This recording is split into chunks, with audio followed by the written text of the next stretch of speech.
কলকাতাগামী Kanchenjunga express দুর্ঘটনা সোমবার সকালে সঠিক সময়ে নিউ জলপাইগুড়ি স্টেশন ছাড়ার পর নিজ বাড়ি এবং রঙ্গাপানি স্টেশনের মাঝে দুর্ঘটনা ঘটে। রেল সূত্রে জানা গেছে, কলকাতাগামী কাঞ্চনজঙ্ঘা এক্সপ্রেসকে পেছন থেকে একটি মালগাড়ি ধাক্কা মারলে কাঞ্চনজঙ্ঘা এক্সপ্রেসের পেছনে দুটি বগি লাইনচ্যুত হয়ে দুমড়ে মুচড়ে যায়। ঘটনার জেরে এখনো পর্যন্ত সরকারি হিসেবে 5 জন নিহত ও প্রায় 25 জনের বেশি আহত। আহতদের উদ্ধার করে শিলিগুড়ি মেডিকেল কলেজে আনা হচ্ছে। ঘটনাস্থলে ব্যাপক সংখ্যার উদ্ধারকর্মী মোতায়েন করলেও বৃষ্টির কারণে উদ্ধার কার্য ব্যাহত হচ্ছে। তবে রেলের তরফ থেকে দুর্ঘটনার সঠিক কারণ এখনো পর্যন্ত জানানো হয়নি। দাঁড়িয়ে থাকা কাঞ্চনজঙ্ঘা এক্সপ্রেসকে পেছন থেকে মালগাড়ি ধাক্কা মারল কিনা কিংবা একই ট্রেকে পরপর দুটো ট্রেন চলছিল কিনা তা নিয়ে ইতিমধ্যেই ধোঁয়াশার সৃষ্টি হয়েছে। অপরদিকে আবহাওয়ার কারণেও দুর্ঘটনা ঘটেছে কিনা তা নিয়ে প্রশ্নচিহ্ন উঠছে রেল কর্তাদের মধ্যে। তবে এই দুর্ঘটনার ফলে উত্তর পূর্ব ভারতের সাথে রেল যোগাযোগ বর্তমানে একেবারেই বন্ধ রয়েছে। বিষয়টি নিয়ে ইতিমধ্যে রাজ্যের মুখ্যমন্ত্রী মমতা বন্দ্যোপাধ্যায় ও কেন্দ্রীয় রেলমন্ত্রী অশ্বিনী বৈষ্ণব এক্সে টুইটারে পোস্ট করেছেন।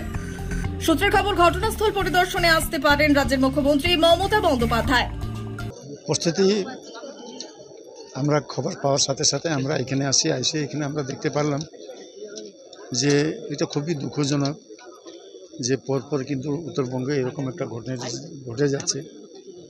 এটা আমি বলতে চাই যে এর আগেও আমরা বলেছিলাম এইখানে আজকে রেল মন্ত্রক যদি সঠিক মতন যদি আজকে তারা এই রেলকে দেখতো তাহলে কিন্তু এই ঘটনাটা ঘটতো না। যেখানে এখানে আসার পরে আমরা যেটা শুনতে পারলাম যে পিছন থেকে তারা কিন্তু ধাক্কা মেরেছে।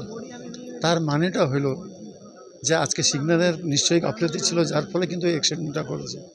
যদি সিগন্যাল সঠিক মতন দিতে হতো তাহলে কিন্তু আজকে জীবন যেত না। আজকে 60-70 জন আজকে আহত হয়েছেন, 7 জন অবধি এখন অবধি খবর আছে যে নিহত হয়েছেন। সুতরাং এই জীবনটা তো আজকে যেত না। এ পুরোপুরি দায়ী কিন্তু আজকে রেল মন্ত্রকই। এখানে আজকে আপনারা এখানে দেখতে পাচ্ছেন যে ঘটনা ঘটার সাথে সাথে আমাদের 2টা জেলা প্রশাসন, যেটা জলপাইগুড়ি এবং দার্জিলিং ডিস্ট্রিক্টে, সেটা ডিএম থেকে সমস্ত পুলিশ প্রশাসন কিন্তু এখানে সময় মতন তারা চলে এসে যত রিক্সু করা আছে সেটা করছে, সহযোগিতা করছে।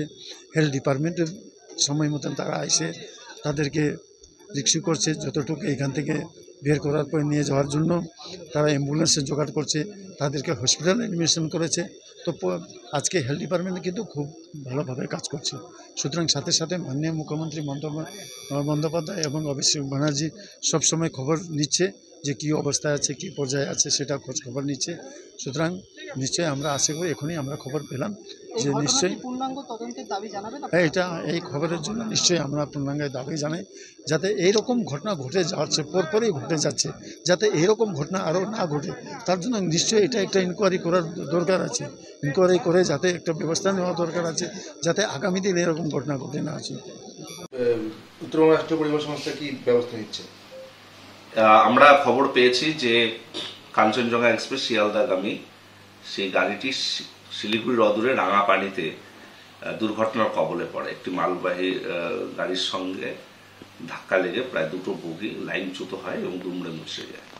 হতাহতের খবর নির্দিষ্টভাবে না পেলেও বেশ কিছু মানুষ হয়তো হতাহত হলেও হতে পারে। উদ্ধার কার্যের কাজ চলছে। রাজ্য প্রশাসনের পক্ষ থেকে, দার্জিলিং জেলা প্রশাসনের পক্ষ থেকে উদ্ধার কার্যে নেমেছে। পুলিশ প্রশাসনের পক্ষ থেকে উত্তরবঙ্গ রাষ্ট্রীয় পরিবহন নিগমের সঙ্গে আমার সঙ্গে যোগাযোগ করা হয়েছে বেশ কিছু গাড়ি দেওয়ার জন্য, যারা আটকে রয়েছে যাত্রীদেরকে গন্তব্যস্থলে পৌঁছে দেওয়ার জন্য। আমরা সেই গাড়ির ব্যবস্থা ইতিমধ্যে করেছি। সেই গাড়িগুলো রাঙাপানির দিকে যাচ্ছে এবং আমরা আরও সিদ্ধান্ত নিয়েছি যে যদি দূরপাল্লার ট্রেনের এই লাইন বন্ধ থাকে বেশ কিছু সময় ধরে, অর্থাৎ আজকে, তাহলে আমরা কলকাতাগামী অ্যাটলিস্ট আরও 1-2টি বাসের সংখ্যা আমরা বাড়াবো, যাতে করে মানুষ নিশ্চিন্তে কলকাতা পর্যন্ত পৌঁছতে পারে। শিলিগুড়ি তেনজিং নরগে বাস স্ট্যান্ড থেকেও সেটা আমরা ব্যবস্থা করছি।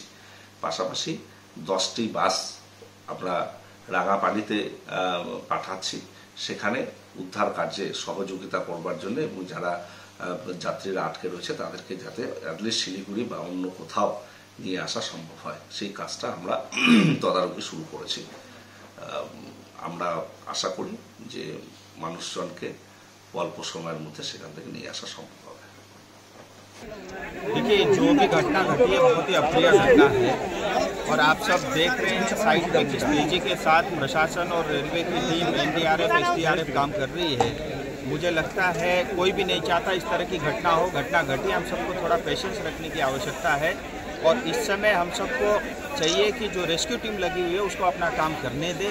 ये बात ज़रूर है कि घटना बहुत बड़ी है और कंचन कन्या यहाँ से अपनी नॉर्मल से कम स्पीड में जा रही थी और पीछे से जो है मालगाड़ी आकर के पीछे से उसको टक्कर मारी है और 2 पार्सल जो है पीछे के डब्बे और गार्ड का जो रूम होता है वो काफ़ी डैमेज है और अभी 5 या 6 ऐसे लोगों की मृत्यु हुई है, ऐसा जानकारी सामने आ रहा है।